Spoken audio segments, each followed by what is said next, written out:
Maayong gabi sa ato ang tanan mga kaigsuunan. Welcome sa ato ang Daily Dose of God's Word. Another night nga kita mag-uban alang sa pagtuon sa pulong sa Ginoo. Let's be praying nga wala gyud tay burn out karon because in the previous nights kasi burn out kada alas 8:20 gyud mag-burn out dayon. But well anyway, by the grace of God, we can have our devotion and Bible study peacefully karon nga takna sa kagabhion. So ang pagsugod mga kaigsunan, let us begin by way of singing. Batong bantili si Jesus, sa bagyo sa lipdanan siya. Siya ang kasiguruhan ta, sa bagyo sa lipdanan siya.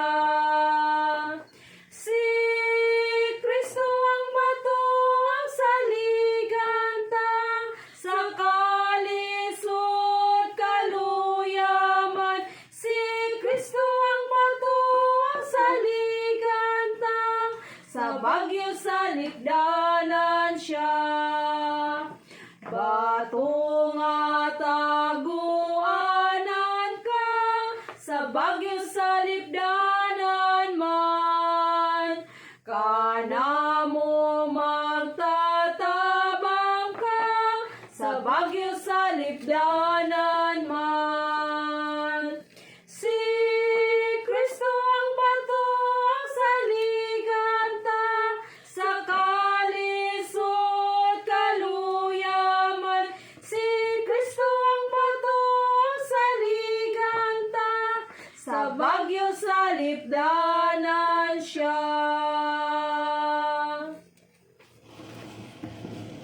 Amen. Thank you for that wonderful song mga kaigsuunan. And by this time, ato ang i-open atong mga Bibles with me please in Proverbs chapter 3 verses 1 paingon sa verse 8 sa atong mga Bibles palihog. Proverbs chapter 3 verses 1 down to verse 8. The Bible says in the book of Proverbs chapter 3, "My son, forget not my law, but let thine heart keep my commandments. For length of days and long life and peace shall they add to thee.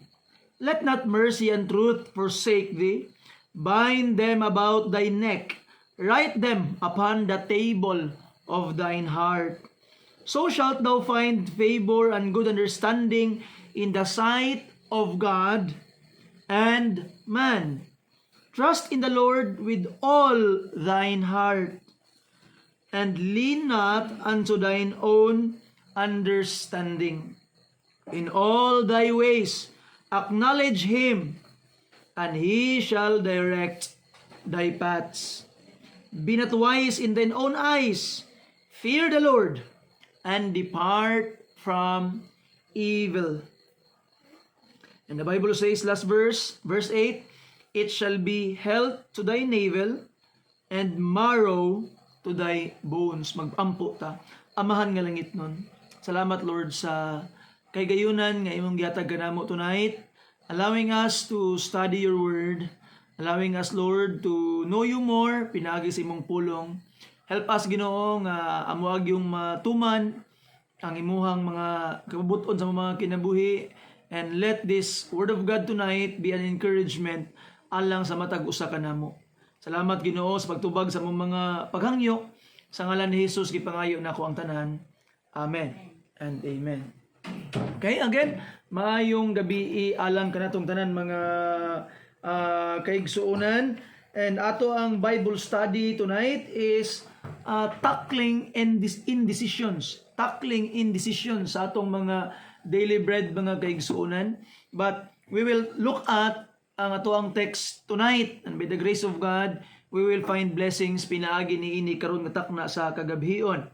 So, first of all, naay admonition mga igsuon si Solomon ngadto sa iyahang anak.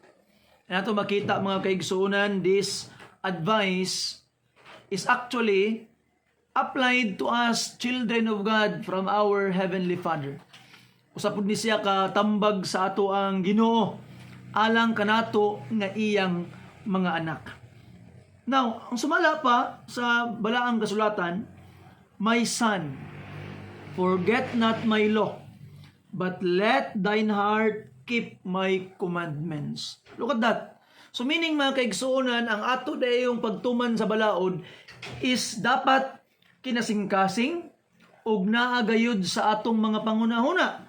Because the Bible says, forget not, ayaw yun kalimti, and keep it. Let thine heart keep the commandments, the law of God.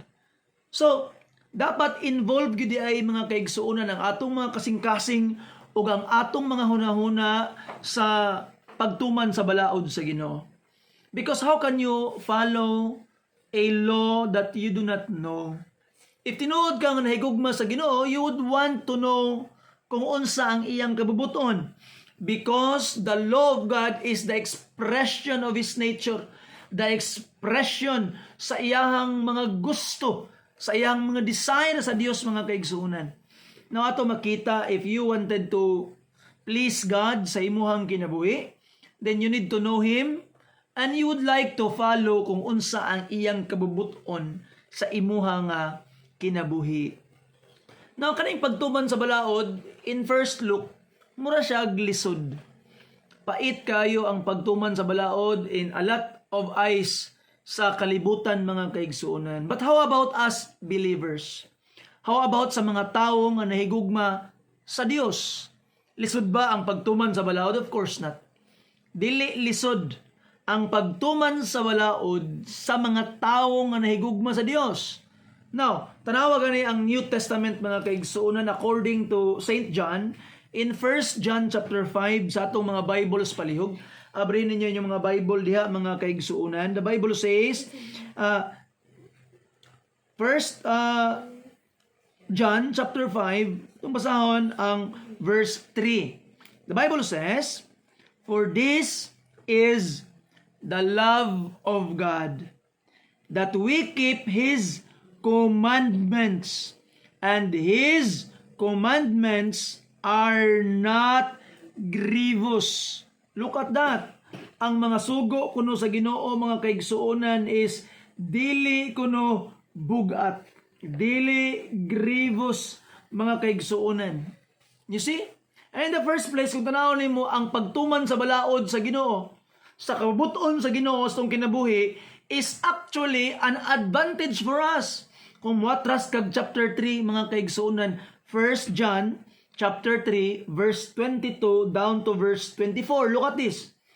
And whatsoever we ask, we receive of Him, because we keep His commandment, and do those things that are pleasing in His sight. So mga kaigsuonan, one way of securing ang atong mga pag-ampo tubagon gyud sa Ginoo, ihatag sa ato ang atong mga gipangayo, if we wanted to obey His commandment and do those things which are pleasing sa atubangan sa Ginoo, mga kaigsuonan. We cannot please God by our own power and merit, mga kaigsuonan, but the effort itself is importante kay sa Ginoo. Kaya una-una nimo, wala may taong perpekto gyud. Dili man gyud nimo mabuhat ang perpektong butang atubangan sa Ginoo. But let's say, for example, mga kaigsuonan, most of us listening in this Bible study are parents. Natanawa, mga kaigsuonan, pananglita na kay anak nga toddler or 5-year-old nga anak. Unya kana nga anak, mga kaigsuonan, siyempre anak man nimo, gipangga kay nimo. And then abot ang panahon nga buta na to birthday nimo. Birthday nimo os isip usa ka ginikanan, unya ang imong anak naghimo in town siya og letter, mga kaigsuonan, naghimo siya og love letter para sa imuha nga iyang mama or iyang papa. Unya wa nagkadimao ang iyang drawing, wrong spelling ang iyang I love you, iyang I love you kay AY ang iyang I, unya iyang love kay LAV, unya ang iyang you kay Y ug O. Wrong spelling. Unya iyang mga drawing nagkalapas-lapas. Moingon baka sa imong anak nga toddler nga Gitawag nga 5-year-old pananglitan, ingon ba ka sa iyahang anak, di ko mo dawat ani na kay nagkalapas-lapas ang imong crayon, di ko mo dawat ani kay wrong spelling, mo ana ba ka? Of course not. Bisan pa og nagkalapas-lapas ang iyang drawing nga kaigsuonan, bisan pa og nagkadimao ang iyang spelling, paghatag niya sa imuha siyang love letter, magmalipayon ka murag gibayaw ang imong kalag sa langit nganuman ang imong anak nag-effort sa imuha, nagipalangga ka. Gihigugma ka sa imong anak mga kaigsunan. Even though the effort is not perfect, it is perfectly acceptable for you kay gihigugma nimo ang imong anak. And the same with us with God mga kaigsunan. Now put this in your mind. Dili nato mahatag ang perfect na pagpangalagad sa Ginoo because we are sinful people. Dili nato mahatag sa Dios mga kaigsunan ang perpekto nga pagtuman sa iyang kabubuton, but the effort itself ang atong pagpaningkamot sa paghimo og maayo at tubangan sa iya, pleasing sa iyang pananaw mga kaigsunan, magmalipayon ang Ginoo. I hope we say amen to that. That's why mga kaigsunan nga dili di ay tamo ingon nga ay mura man niya akong mabuhat, no. Just do what you can kay ikalipay na sa imong langit nun nga amahan mga kaigsuonan ang bisan unsang butang nga imong gihimo alang sa iyang kahimayaan. Dili man kini perpekto, apan perpekto ni alang sa amahan, iyan ang dawaton tungod kay gihigugma kaniya. Dili tungod kay perpekto ang imong binuhatan, dili tungod kay maayo katanan, apan tungod kay gihigugma kaniya mga kaigsuonan, dawaton niya ang imong mga pag-alagad. Nindot kayo, inatay langit nun nga amahan. Ang atong Dios, ang ato pong amahan mga kaigsuonan. And the Bible says, if you will do those things nga pleasing sa iya, then you have the guarantee that what you ask from Him will be answered. Now look at this in verse 23. And this is His commandment, that we should believe on the name of His Son Jesus Christ and love one another as He gave us commandments. And he that keepeth His commandments dwelleth in Him, and He in him. And hereby we know that He abideth in us by the Spirit which hath given us. So ato makita ang kaigsuonan, nagpuyo ka diha niya kung imong gituman ang balaod, ang iyang kabubuton. And in this context mga kaigsuonan, to believe in the Lord Jesus Christ and to love the brethren. Diba, going back in chapter 5 verse 3, dili daw bugat ang sugo sa Ginoo kung nahigugma kaniya. Diba, kung balik-balikon, maybe it became a cliche na sa tuang devotion, but it's very, very important. Repetition is good for the soul. Now, ito makita mga kaigsuonan, di ba, as the old illustration goes, nga pananglitan karon, dunay usa ka managtrato. Unya, moingon ang iyahang trato sa usak babae, sa iyahang uyab ng lalaki, nga, thou shalt have no other girls beside me. Ay, dili na lisod nga sugoy.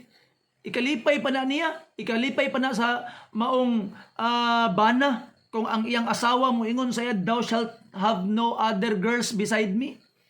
Unya paghuman, muana pa yun babae nga dapat sa isa ka semana na ay isa ka adlaw nga mag-uban ta. Tungod sa gugma, muana siya, ay, kasayon-sayon ba na nga sugo, bisan pag kada adlaw. Kaya nga naman ay gugma. Tungod sa gugma mga kaigsuonan. Now, ang imuhang gihigugma nga tao, dili nimo kawatan, dili nimo binuangan, dili ka magsaksig bakak bato kaniya. Labaw na dili mo patyon. No ato makita mga kaigsuonan, gaan kaayo ang sugo. Kung gikan sa tao nga imong gihigugma, na ang pangutana karon, if we truly love God, nganong bugatan man ta sugo sa Ginoo? Nganong bugat man gyud ang pagsimba? Nganong bugat man gyud mga kaigsuonan nga dita magbaton og lahing nga Dios gawas kaniya? Kung tinuod kang nahigugma sa Dios. So mga kaigsuonan, it is a question in the integrity of our love to God. Kay nganong sayunanta kung ang tao nga atong gihigugma ang musugo, apan kung ang Dios ang musugo mga kaigsuonan, murag maglisod ang mga katawhan, and that is a big problem. I hope by the grace of God ato nang makita mga kaigsuonan. Now, going back sa ato ang teksto mga kaigsuonan, in verse 2, and the advantage of this, if we will obey and follow the commands of God, yun pa niya, for length of days, and long life and peace, shall they add to thee. Kuyawa, no? Taas nga kinabuhi, quality of life, and ng length of days and long life. Ato makita, di lang kay duration, it is also the quantity. not only the quantity or duration, but also the quality of life. Na maayo nga kalidad ang imong ginawi. And kalinaw, peace. Kaning kalinaw, grabe ni ka-importante mga kaigsunan. Diba? Og na kay kalinaw sa imong unahuna, no? Ay, pagkatamis kaayo. Nay kalinaw ang imong pagpuyo. Nay kalinaw ang imong panimalay. Nay kalinaw ang imuhang ang imuhang mga minahal sa kinabuhi. Nay kalinaw ang imong pagpangalagad sa Ginoo ay pagkatamis. Kani ang igadugang sa imuha mga kaigsuunan. Kung ikaw nahigugma pag-ayo sa balaod sa Dios og nagatuman niini. Na ato makita mga kaigsuunan in Psalm chapter 21 verse 4, dili lang ni kinabuhi niining kalibutana. Kantanawon nimo ang Biblia, Psalm chapter 21 verse 4, He asked life of thee, and thou gavest it him, even length of days, forever and ever. Wow, eternal life. So meaning mga kaigsunan, you can spend eternal life with God in heaven. Kadi lang kinabuhi diri sa kalibutan ang iyang ihatag sa imo katupong length of days nga forever and ever. I hope imo kanang makita ug imo kanang masayran igsuon sa imong kinabuhi. Now let's go back sa ato ang teksto mga kaigsuonan in verse 3. Proverbs chapter 3 verse 3. Let not mercy and truth forsake thee. Mga kaigsuonan, ang kaluoy ug ang kamatuoran kinahanglan gyud nga di na nimo ibulag sa imong kinabuhi mga kaigsuonan. Dapat una number 1, imuhang sundon ang ug angkonon ang kaluoy sa Dios og tumanon ang iyang kamatuoran. And at the same time mga kaigsuonan, kay nadawat man nimo ang kaluoy gikan sa Dios, imo pong ihatag sa uban ang kaluoy. Di ba? Lain pug kaayo magikaluyan ka sa Dios pero kita wa tay kaluoy.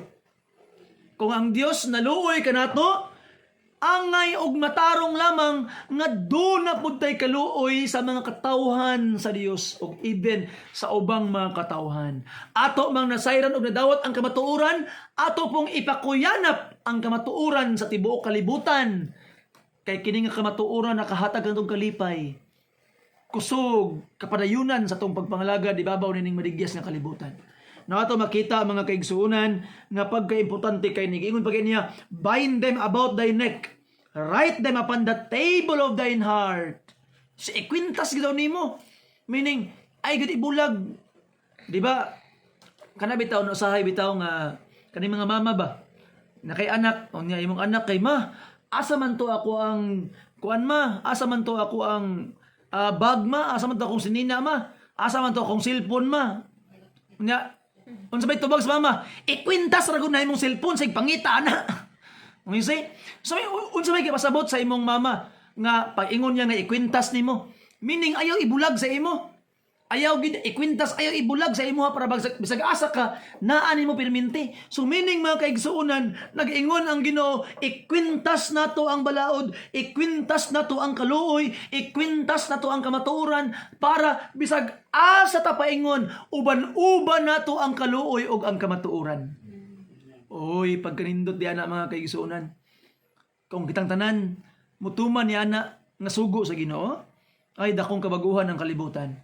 Now, atong tanawon mga kaigsuonan ng verse 4. The Bible says, so shalt thou find favor and good understanding, look at this, in the sight of God and man. Kaning good understanding, it means good name or good reputation. Now, maayong reputasyon og pabor atubangan sa Dios og sa tao. Now, usahay na ay mga Kristohanon nga muingon nga bahala na ng tao basta akong ma-please ang Ginoo, dili na mao ang sugo sa Ginoo ha. Remember this. Dili na mao ang sugo sa Ginoo. Ang sugo sa Ginoo, it is better to obey God rather than man. It is better. It is a comparison. Remember, it is just a comparison, meaning much better ang mag-obey sa Dios labaw sa pagtuman sa tao. It is a comparison. Meaning, when you compare something, you are just comparing what is more important, not to the neglect of the less important. Wala nagsugo ang Ginoo mga kaigsuonan, kay much better man ang pagtuman sa iya, dili na pug ka maningkamot nga imo pong mapahimuot ang tao. Mali na siya. You see, kay sometimes the interpretation of people in the Bible, pagbasa nila sa Book of Acts nga, it is better to obey God rather than man, ang mahitabo din mga kaigsuunan, ilan ang pang dili na balibalihon ang tao basta kinatuman ng Ginoo. And that's wrong. It is just a comparison. You see, gikumpara lang sa Bible, nga mas maayo pang tumanon ang Ginoo labaw sa tao. Comparison lang. Wala na ginang Bible nga neglect pleasing people, be favored by God. Dili na nang ituno sa Ginoo. I-compare lang niya. Kung moabot ang panahon nga mamili ka, mas pilion gid nimo ang pag-please sa Ginoo. But gitudlo pud sa Ginoo in the book of Romans chapter 12, as much as lieth in you, live peaceably with all men. Now, to make it very very sure nga mutaok gid sa imong kasing-kasing, let us try to look at the example of the Lord Jesus Christ. In Luke chapter 2, mga kaigsuunan, look at the example of the Lord Jesus Christ. Luke chapter 2, sa itong mga Bible, please, in verse 52. Luke chapter 2, sa atong mga Bible, mga kaigsuunan, sa verse 52, tanawa ang pulong sa Ginoo. Pagtubo na Ginoong Jesus, Christ was growing. The Bible says, and Jesus increased in wisdom and stature, and in favor with God and man. Look at that. So mga kaigsuunan, the Lord Jesus Christ grow, having favor from God and favor from man. Kaya wala ningon ang si Jesus Christ nga bahala na ng tao basta kay akong i-please ang amahan. Dili oy. You see? Na ato makita mga kaigsuunan, sometimes no, ang mga tao nga relihiyoso kaayo mo ni lisod kay pakisamahan. Sobraan ka relihiyoso, lisod kay pakisamahan. Unya pagkahuman, nahimong sumsuman sa bakak sa ilang mga kasilinganan, ay sobraan kay nagbatabati, kay nagbatasan, sige simba.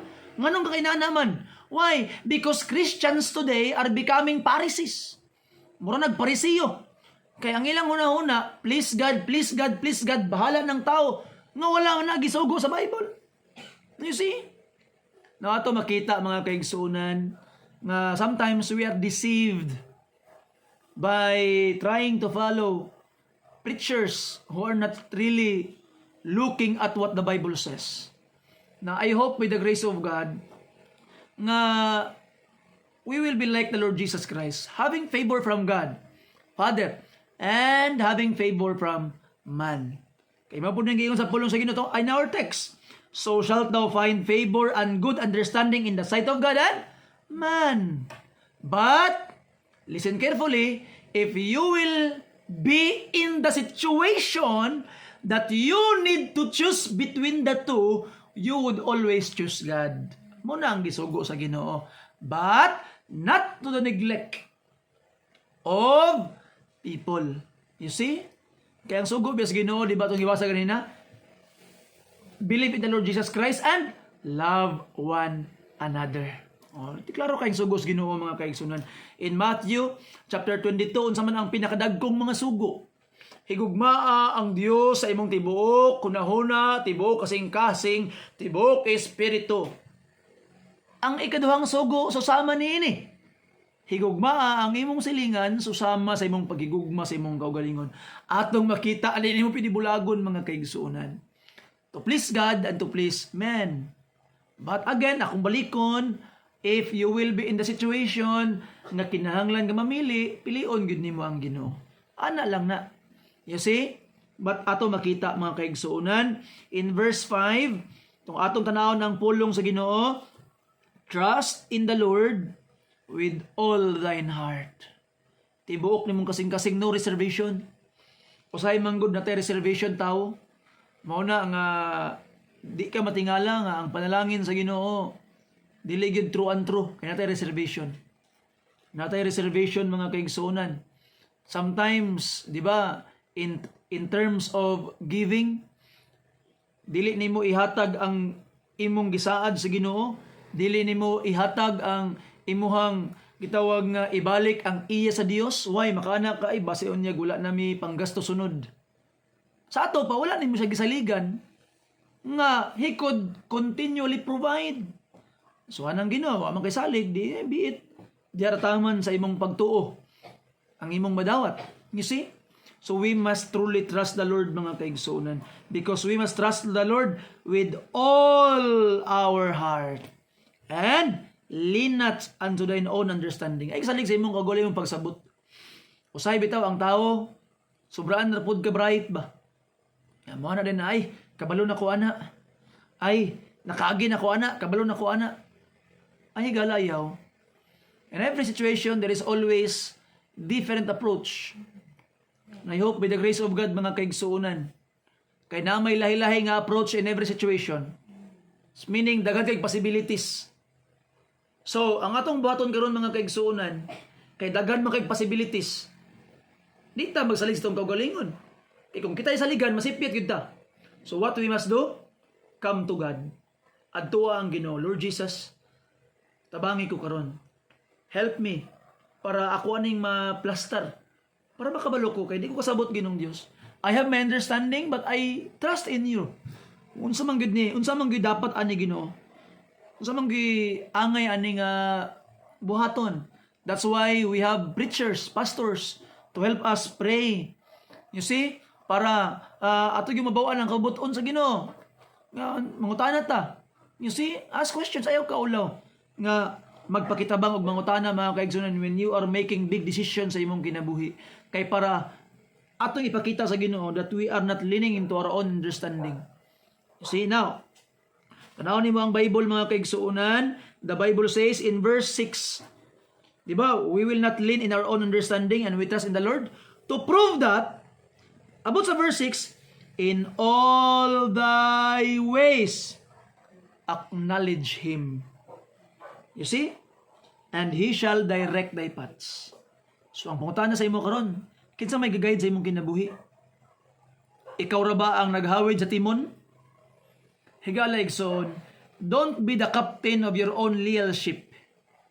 Ayaw mahimo kang kapitan sa imong kaugalingong gamayng bangka, mga kaigsunan. Allow the Lord Jesus Christ to hold the steering wheel. Allow the Lord Jesus Christ nga siya ang maghawid sa timon. Siya karon ang mokontrol, siya ang kapitan, mga kaigsuunan. Siya ang matuman. And acknowledge Him in all thy ways. Tanan nimo mga plano, pangutan ang Ginoo, Lord, tama ba ni Ginoo? Diri ba mao ba niya akong angay buhaton, Lord? Give me wisdom, Ginoo, and wait for the answer. Wait for the answer. Hulata ang tubag sa Ginoo kung magampo ka. Ayaw larga dasmag ditso. Nakaampo na bitaw ko. Ay, sige na, das-das na. Mali na siya. Di tungod ginakaampo na kadasdas na kano. Nakaampo ka og naghulat kas tubag. Pag nitubag na ganing Ginoo, das-das na. Bahalang nang maginaunsa.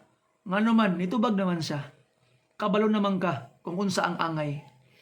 Pero kung nangutana ka, wapay tubag, mura bitaw kang nangutana ka sa doktor, Dok, nagsakit ko, Dok, unsa man akong angay buhaton, kamulo pagkatubag ang doktor, nilakaw na ka.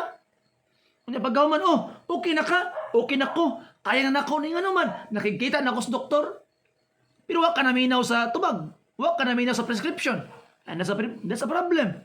There's a lot of people in our time today, mga kaigsuonan, nga nagaampo, ginasultis Ginoo ang problema, pero dili gahulat sa tubag.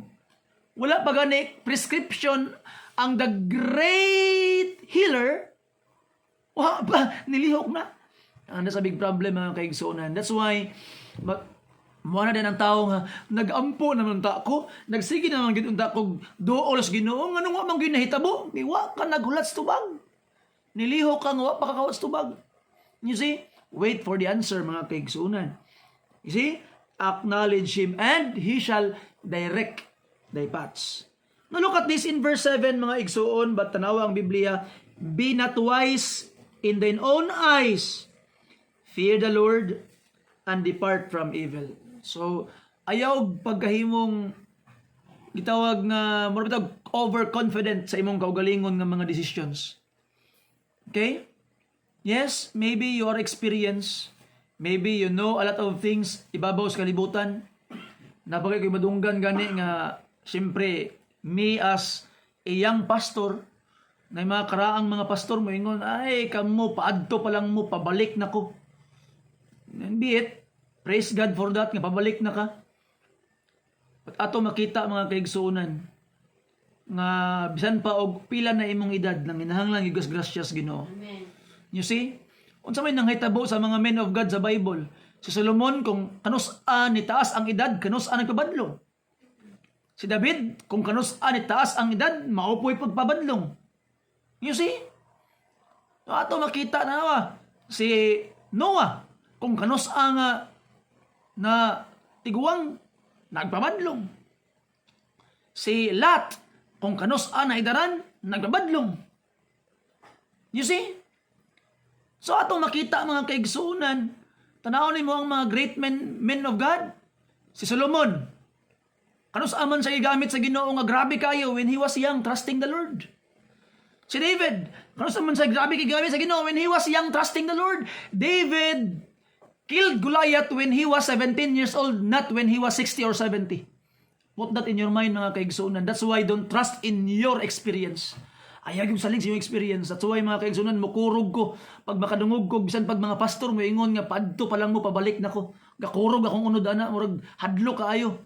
Nga naman, because I have read the Bible and the Bible tells me that no one, wag si bisag kinsa mga kaigsuunan nga makasalig sa ilang kaugalingong experience. We must always trust the Lord. Salig lang sa Ginoo.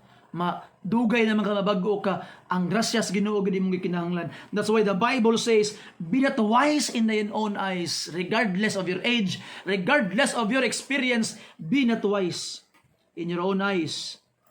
Fear the Lord and depart from evil, mga kaigsuunan. Muna giingon sa pulong sa Ginoo. And last verse, it shall be health to thy navel and marrow to thy bones. Di ba previously sa ato ang mga lesson mga kaigsuunan, we have learned nga naadi ay somewhat connection ang pagpakasala sa tao sa iyang health. Not always, akong iklaro sa una, not always, pero sometimes naay sakit nga direct connected sa imong sala. You see? Mo nang giingon ni David mga kaigsuunan nga my bone are weak ingon pa niya. My bone is murag gakurog ang iyang kwan, I am dry, sumala pa niya. Nga naman when he was sinning, nagsakit, nagdaot si David sa diyang nakasala siya. So there are sickness connected to our disobedience. But ang giingon pud sa pulong sa Ginoo karon mga kaigsuunan tonight nga naapoy health nga direct connected sa tong obedience. Tanawang verse 8, it shall be health to thy navel and marrow to thy bones. What does it mean? Health by obedience. You see? Usa di ay sa sekreto mga kaigsuunan nga mutaas ang ginabuhi sa tao kanang mutuman gid kaayo sa sugos Ginoo. Matingala ka idara na pero makalihok pa. Nganuman, they are obeying God. Obeying God sa ilang mga kinabuhi mga kaigsuunan. Gamiton kas Ginoo.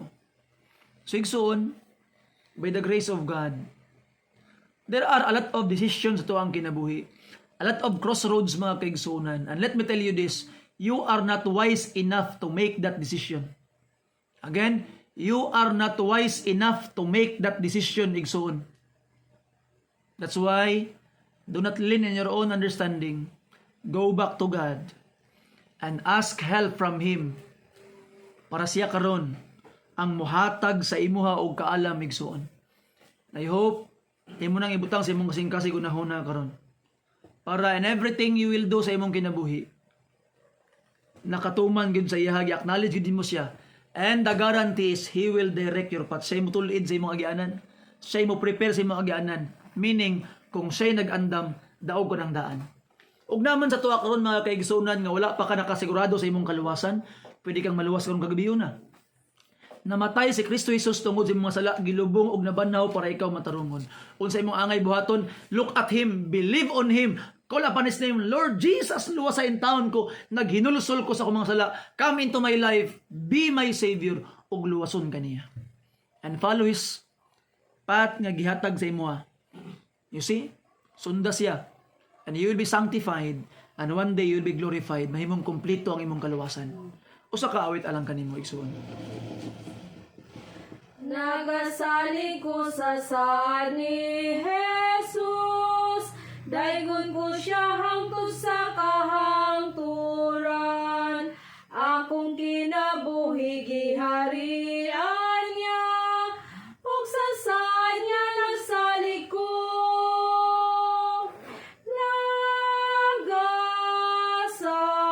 Nagasalig ang saan sa Ginoo gisaligan ko. Nagasalig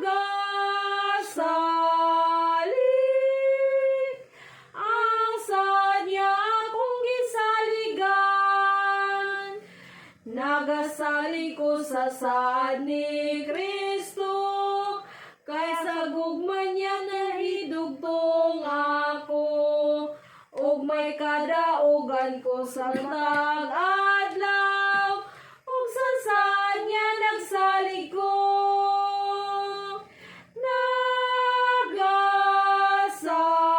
Nagasalig ang saan sa Ginoo gisaligan ko.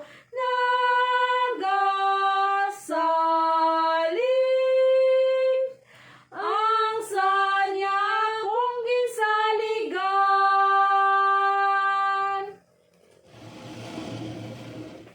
Amen. Magampo ta mga kaigsunan. Let's pray. Langit na naguluyon nga amahan, salamat Ginoo ning takna sa kagabhion. Salamat Ginong Dios sa imong dakong gugma ug dakong kaayo nga gihatag kanamo. Salamat Lord sa imong gihatag nga kaalam sa imong ubos nga langgad sa mga katawhan nga niya karon. Akong paghangyo Ginong Dios nga kining mga pulong among nadungog mahimong giya sa among mga kinabuhi Lord. Nga maoy muhatag kanamo Ginong Dios og lamdag para kami mas makatuman pa sa imong kabubuton sa among mga kinabuhi. Aman, ihatag ka namo ang kapasayloan. Ihatag ka namo Ginoo ang kalipay sa pagsunod kanimo Ginong Dios. Kaya ang imong mga sugo among nasairan dili day bugat kay kami nahigugma kanimo. Salamat Ginong Dios sa imong paghatag kanamo og dugang panggugma, dugang pangbagtuo, dugang pangkusog, og dugang pangkapadayunan Ginong Dios. Perseverance para amo gayud nga matuman ang imong ikalipay, pleasing sa imong atubangan. And thank you Lord for the assurance that everything that we are doing, you would really receive and accept it because you loved us. Salamat sa imong kaayo Ginoo. Salamat sa pagtubag ni nga paghangyo sa ngalan ni Jesus. Gipangayo na ko ang tanan. Amen. And amen. Salamat og maayong gabi sa atong tanan.